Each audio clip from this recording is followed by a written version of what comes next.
I'm making this video at the request of some brothers and sisters who had asked me to, explaining why it is that I became a Shia Muslim and why after 4 years I decided to reject Sunni Islam. I'm just going to go through some of the main reasons. I don't want to make the video too long. The main reason, in fact the two main reasons, are based on a single hadith. And this hadith is located within Sahih Muslim. It's in book 31, it's hadith number 5920. The Prophet Muhammad sallallahu alaihi wasallam, he says, I am leaving among you two weighty things. The one being the book of Allah, in which there is right guidance and light. So hold fast to the book of Allah and adhere to it. He exhorted to hold fast to the book of Allah and then said, the second are the members of my household, Al-Bayt.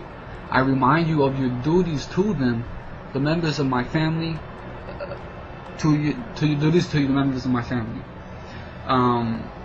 So the first thing about this hadith, which became a main reason for me following it, was this line: remember the duties, your duties to my family.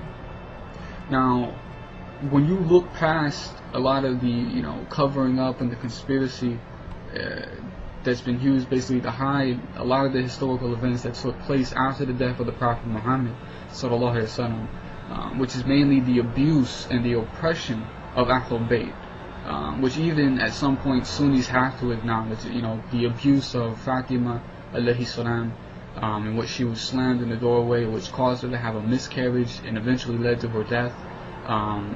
The poisoning of Hassan, obviously the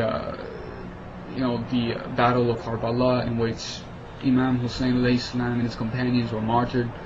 Later on, you'll notice that every single one of the imams that followed that died unnatural death, meaning they either died by bloodshed or they died by poisoning. And so these are some major historical events that have been covered up, or at least kind of pushed to the side, in order to just not brought to the attention of Muslims.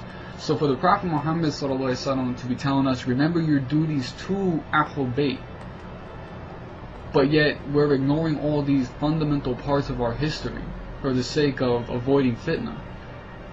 This had a major effect on me because it just didn't make sense. But if we're ignoring these things and we're not holding those who were accountable for them responsible, then we are ignoring our duty to Ahlul-Bayt.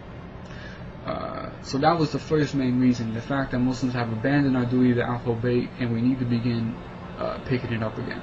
The second thing about this hadith, which is the second main reason for me